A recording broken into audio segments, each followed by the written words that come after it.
The Assembly will hear an address by His Majesty King Abdullah II Ibn al-Hussein, King of the Hashemite Kingdom of Jordan. I request protocol to escort His Majesty and invite him to address the Assembly.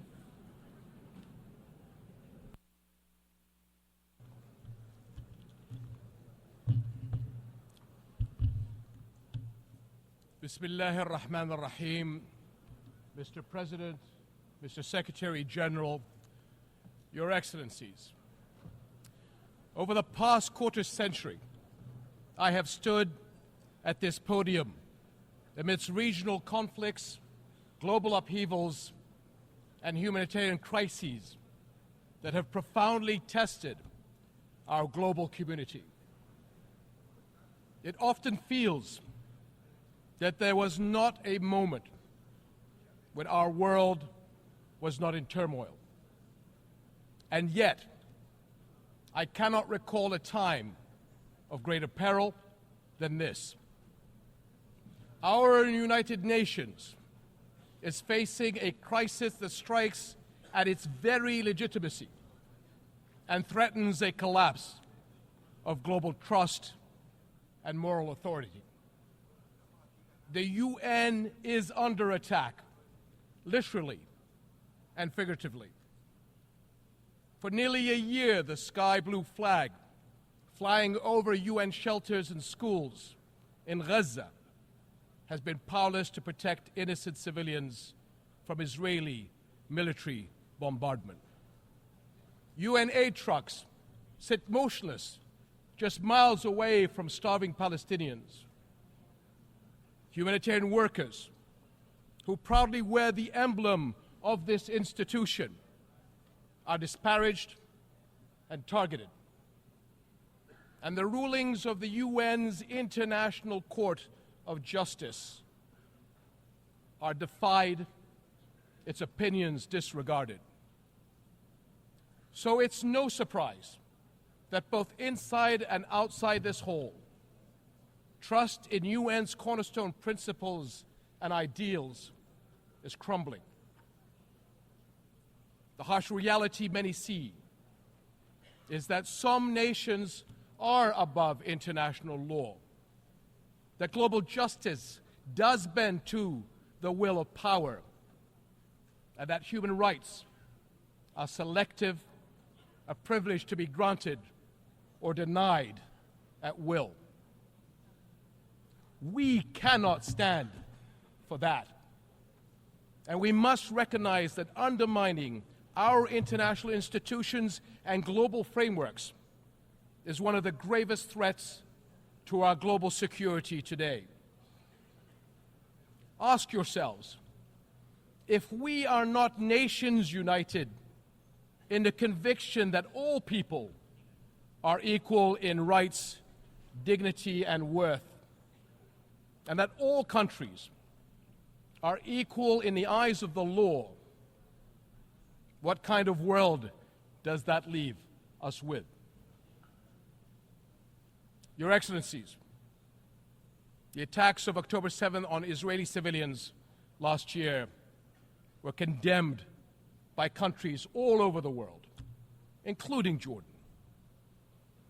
But the unprecedented scale of terror unleashed on Gaza since that day is beyond any justification. The Israeli government's assault has resulted in one of the fastest death rates in recent conflicts, one of the fastest rates of starvation caused by war, the largest cohort of child amputees, and unprecedented levels of destruction. This Israeli government has killed more children, more journalists, more aid workers, and more medical personnel than any other war in recent memory. And let us not forget the attacks on the West Bank. There, since October 7th, the Israeli government has killed more than 700 Palestinians, among them 160 children. Palestinians held in Israeli detention centers exceed 10,700, including 400 women and 730 children. 730 children. Over 4,000 Palestinians have been forced from their homes and lands. Armed settler violence has surged, and entire villages have been displaced.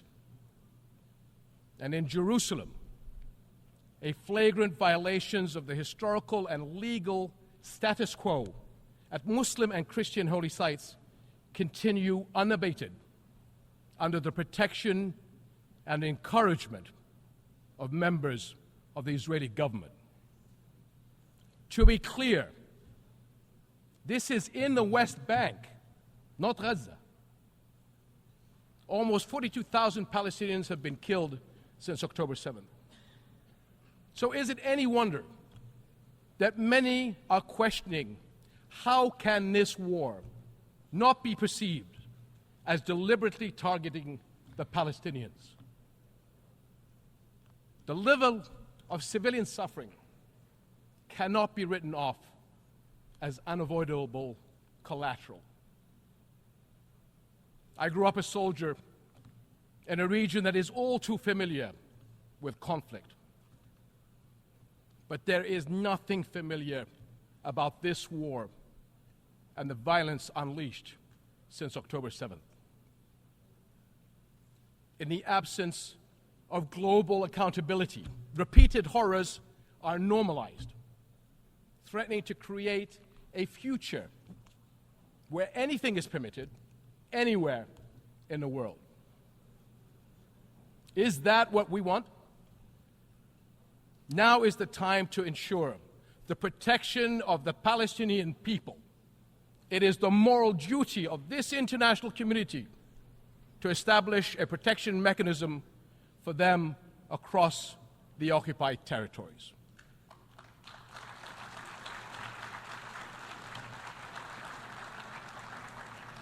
This will guarantee the safety of Palestinians and Israelis from extremists who are taking our region to the brink of an all-out war. That includes those who continue to propagate the idea of Jordan as an alternative homeland. So let me be very, very clear. That will never happen. We will never accept the forced displacement of Palestinians, which is a war crime.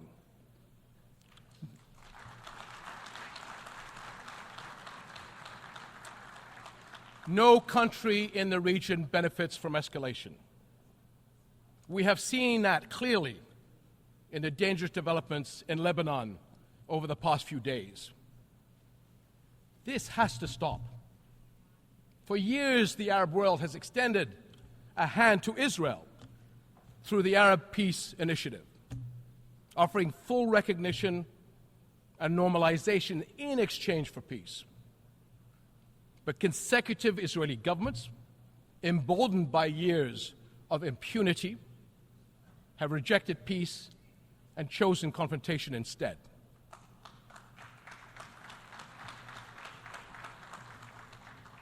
Impunity gathers force.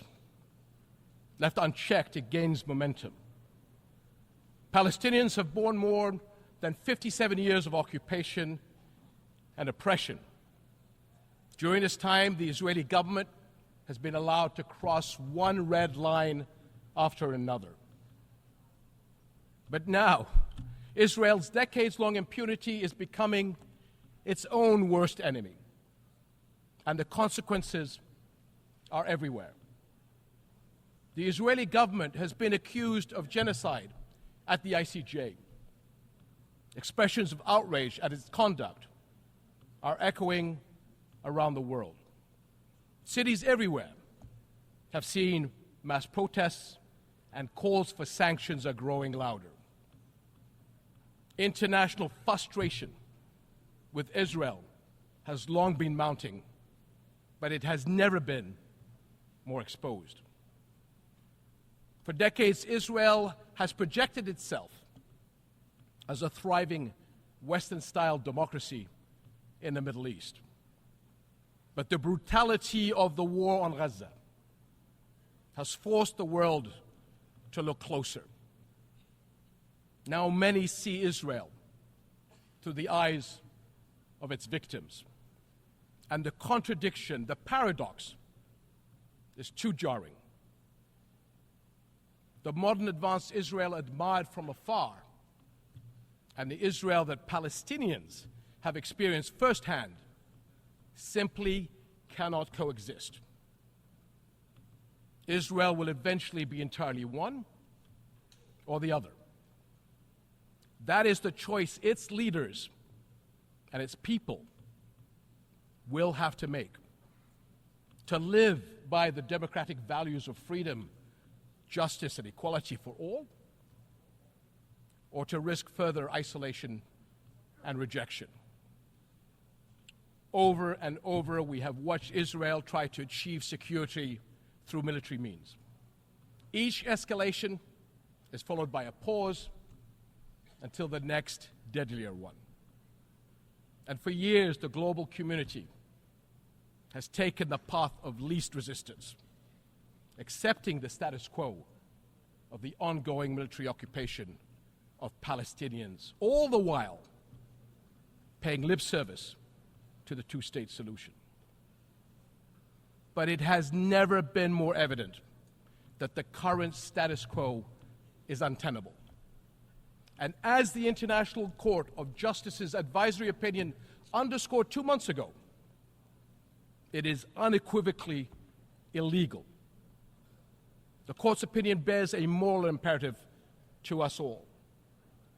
The obligation it carries is one that our nations cannot afford to ignore for the sake of our world, as well as the future for Palestinians and Israelis alike.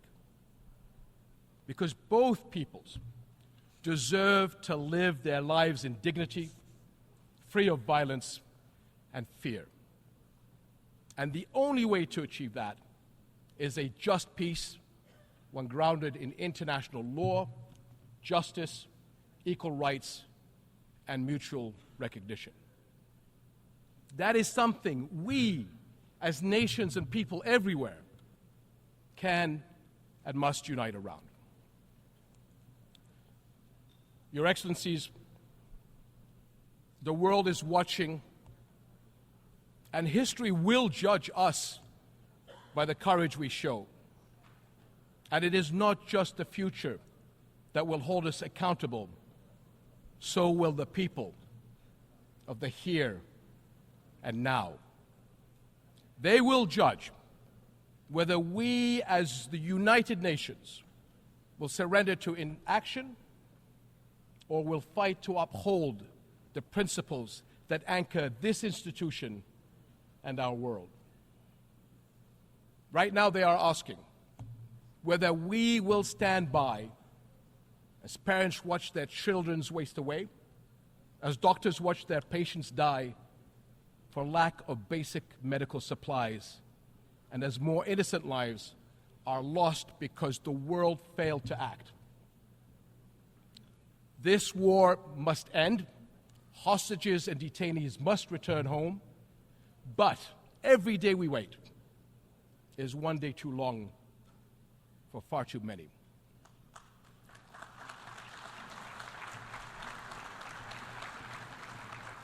So I call on all countries to join Jordan in enforcing an international Gaza humanitarian gateway, a massive relief effort to deliver food, clean water, medicine, and other vital supplies to those in desperate need. Because humanitarian aid should never be a tool of war. Whatever our politics, one truth is undeniable. No people should have to endure such unprecedented suffering, abandoned and alone. We cannot surrender the future to those who thrive on division and conflict. I urge all nations of conscience to unite with Jordan in the critical weeks ahead on this mission. Almost a year into this war, our world has failed politically, but our humanity must not fail the people of Gaza any longer. Echoing the words of my father from 64 years ago at the 15th session of the General Assembly, I pray that this community of nations may have the courage to decide wisely and fearlessly, and will act with urgent resolve that this crisis and our conscience demand.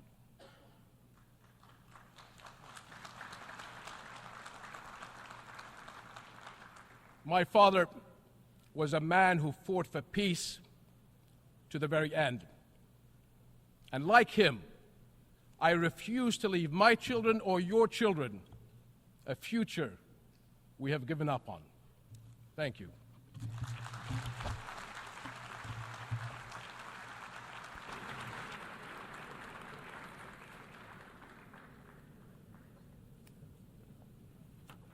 En nombre de la Asamblea.